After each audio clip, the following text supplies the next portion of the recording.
Most of the time, we associate our founding documents with movies like It this is one. their duty to throw off such government and provide new guards for their future security. People don't talk that way anymore. Beautiful. Huh. No idea what you said. Like Riley, most people don't understand the importance of America's founding documents, especially when it comes to their relevance in their personal lives. Unless they're watching Nicolas Cage steal the Declaration of Independence.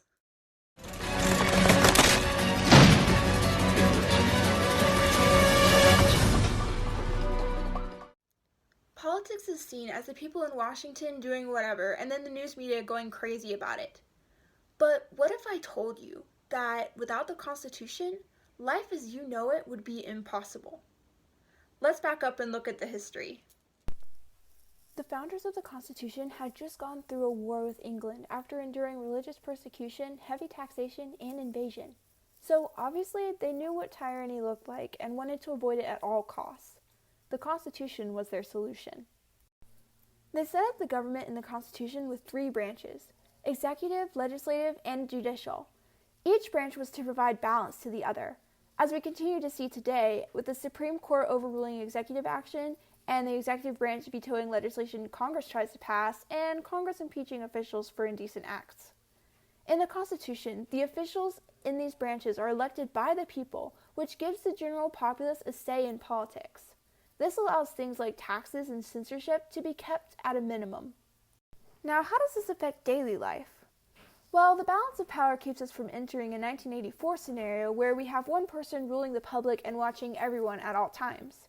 But another effect comes from the Bill of Rights, the first 10 amendments of the Constitution, which provide Americans with certain freedoms such as the ability to speak without being arrested and to defend themselves from enemies.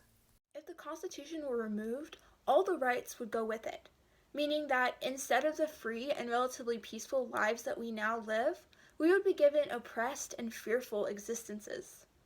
Without the Constitution, we would be at the mercy of the government and have to comply with its every whim and fancy.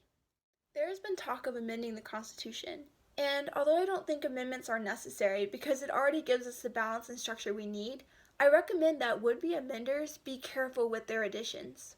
Since the Constitution is such a vital piece to life as we know it in America, amendments would drastically affect our everyday life. Just like one simple addition to the foundation of a structure could cause it to crumble or become stronger, the same could happen with our Constitution. We must diligently seek to uphold the Constitution's integrity and standards with any amendment we propose. The Constitution guides our lives and protects our liberties. Without it, our lives would be drastically different. We must protect it as much as possible.